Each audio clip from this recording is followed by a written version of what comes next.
kulanti habboon idil ahaantiin baddaawadayaal waa mar kale iyo barnaamijkeennii guunka ahaa ee wax ka bara caalamku.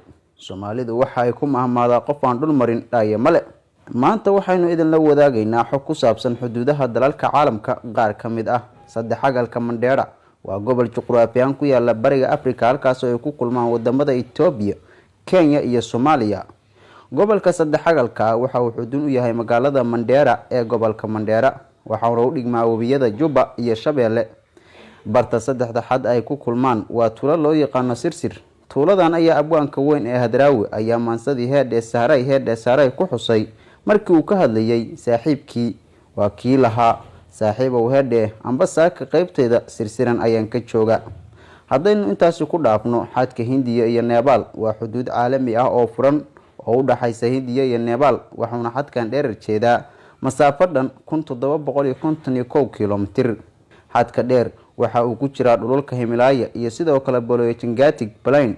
xadka hadda jira waxaa loo diray kadib heshiiskiisa Gulay ee 1816 ee u dhaxeeyay wadamada Nepal iyo Ingiriiska. waxaa kaloo aynu barnaamijka maanta ku xusanaa xadka Canada iyo Mareykanka oo si rasmi ah loogu magac daray xuduudaha caalamiga ah, waana xuduudda caalamiga ee ugu dheer adduunka ee laba dal dhex mara ayna wadaagaan wadamada Canada iyo Mareykanka. daawada haddaad maqashay xuduudda Belgium-ka iyo Netherlands, waxay kala goysaa Belgium iyo Netherlands, waxaana dhererkeedu masaafo dhan yahay 450 kilomitir. Belgium-ka iyo Netherlands waxa ay qayb ka yihiin aaga Junction. taas micnaheedu waa ma jiraan kontaroolayaal xuduudaha oo joogta ah xadkan. dhanka Belgium-ka xadka waxaa wadaaga 4 gobol oo Flemish ah.